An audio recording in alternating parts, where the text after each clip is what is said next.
Ashamaar kafuunee daawwattootaa fi hordoftoota EJM akkam jirtan nageenyi rabbii guddaan bakkuma isin jirtanitti isinirraa haa jiraatu jecha aanolee global miidiyaa irraa oduu guyyaa irraa qabadhee isiniif dhiyaadheeti jira. Oduu guyyaa irraa kan isinitti himu waan tolchaa Huseen Maddaati. Oduu keenya guyyaa irraa keessatti Dr. Lammaan guyyaa irraa du'an addunyaa irraa boqachuun isaanii gabaafameeti jira. Bal'ina isaa kan gama keessan dhiyeessinu jira. Akkasuma godina Wallaggaa magaalaa Dambidollootti waraanni abbaa irree Itoophiyaa Dr. Abiy Ahmediin durfamu ijoollee mana barumsaatii galtee mana isaanii jala ta'aniitiin barumsa wal qo'achiisaa jiran tokko ajjeesuudhaan tokko rasaasaan dhahuun dhagahameeti jira.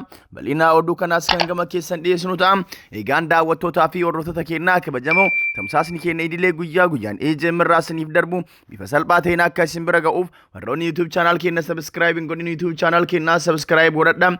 Warri asoosamoota afaan Oromoo fi qophiilee siyaasaa fi dhimma biyyaatiin wal hin qabanne kan biraa kan isin dhiyeessu hordofuu barbaadan description YouTube channel kana jala seenuudhaan linkii san tuqxanii asoosamoota afaan Oromoo, Afoola, Baacoo, Mammaakaa fi oduu durii kan argattan ta'a. Egaan daawwattootaa fi hordoftoota keenyaa kabajamoo erga kana isiniin jedhee booda amma gara odeeffannoo guyyaa irraatti isin ceesisa. Oduu gaddaa har'aatiin eegalla. Doktorri kabajaa Dr. Lammaa guyyaa har'aa du'an addunyaa kanarraa boqachuun isaanii beekameeti jira. Dr. kabajaa Looreet Artist Lammaa guyyaa du'an addunyaa kanarraa boqachuu isaaniitiin mootummaan naannoo Oromiyaa gadditti dhagahamuus ibseeti jira. Dr. kabajaa Looreet Artist Lammaa guyyaa nama cimaa ogummaa suuraa kaasuutiin akka malee beekamanidha. Dr. Lammaa guyyaa suurawwan namoota garagaraa kaasuudhaan kan beekaman yoo ta'u, suurota gurguddoo fi namoota hoggantoota sadarkaa biyyaatii fi addunyaatti jiran nama suuraa kaasanidha. Du'a Artist Looreet Artist Lammaa guyyaa kanaan kan gadde mootummaan naannoo Oromiyaa ibsa baasee akkasuma gadditti dhagahamuu dabarfateeti jira. Waggoota dheeraadhaaf ogummaa aartii fakkii addaa ta'ee uummata isaanii tajaajilaa kan turan Dr. kabajaa Looreet Artist Lammaa guyyaa du'an addunyaa kanarraa boqachuu isaaniitiin gadda cimaan kan itti dhagahame ta'uu pirezidaantiin mootummaa naannoo Oromiyaa obbo Shimallis Abdiisaa himeeti jira.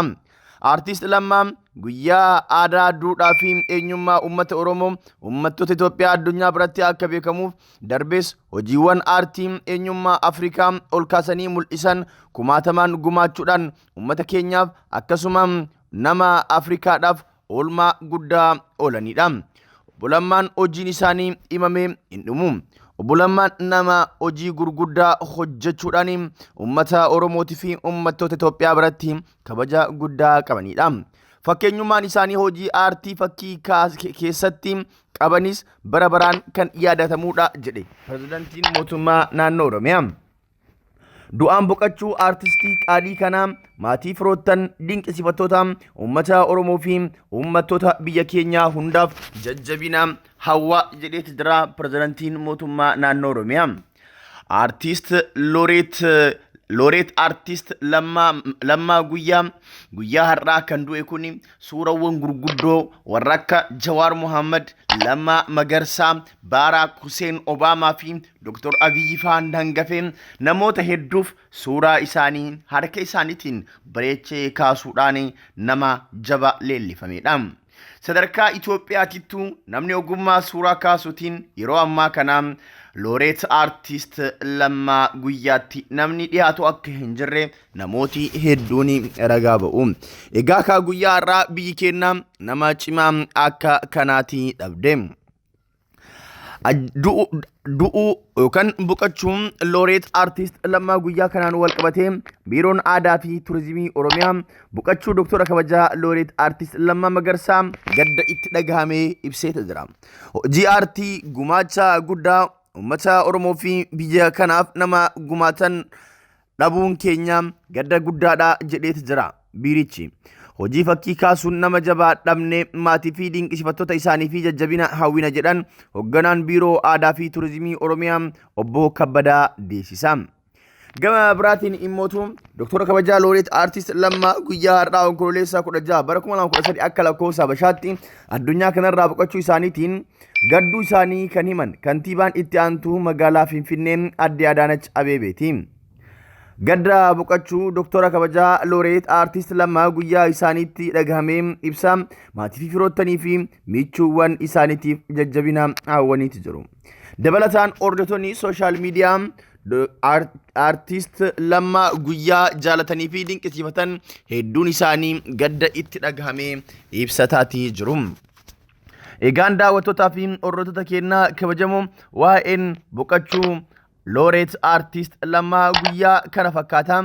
Egaa kam sirni awwaalcha isaanii guyyaa borii akka raawwatamus abdiin eegaati jiru. Oduun gama waa'ee obbo Lammaa Guyyaatiin nu bira gahee kanuma.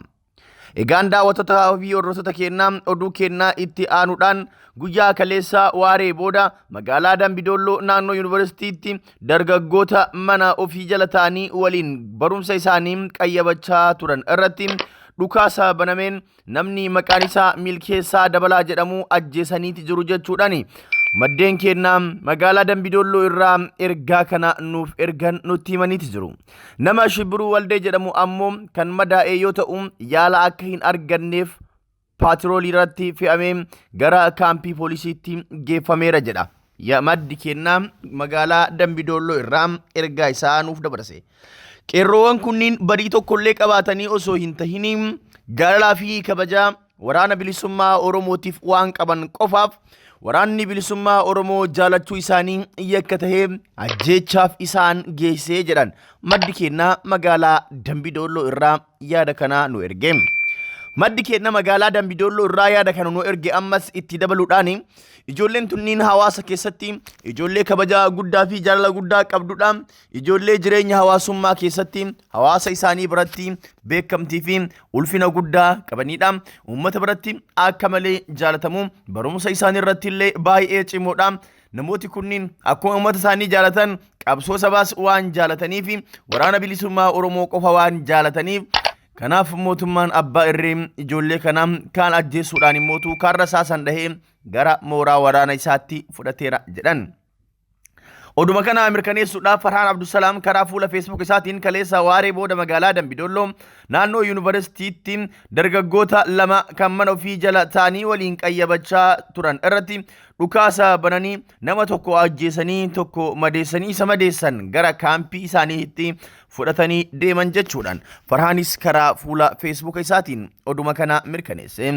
Ajjeechaan uummata Oromoo irra gahaa jiru akkuma itti fufetti jira. Uummanni Oromoo yoom akka walii galee ajjeechaa fi reebicha isarratti aggaame kana akka ofirraa qolatu Rabbi haa beeku. Oromoon cimee qabsaa'ee harka wal qabachuu qaban dhaamsa hayyoota Oromootiin. Hayyoonni Oromoos mataa isaanii gargar fageessuu dhiisanii walitti dhufanii waliin mari'achuu qabus jedhameeti jira. Godina Gujiitti rooba guddaa roobeen lammiileen nagahaa buqqa'uun dhagabame. Godina Gujii aanaa Sabbaa Booruutti rooba cimaa roobeen abbootiin warraa 130 buqqa'an. Gabaasni Faanaa Broadcasting Corporation irraa argannee akka mul'isutti godina Gujii aanaa Sabbaa Booruutti rooba cimaa roobeen lagni mormoraa guutuun abbootii warraa 130 buqqaaseeti jira.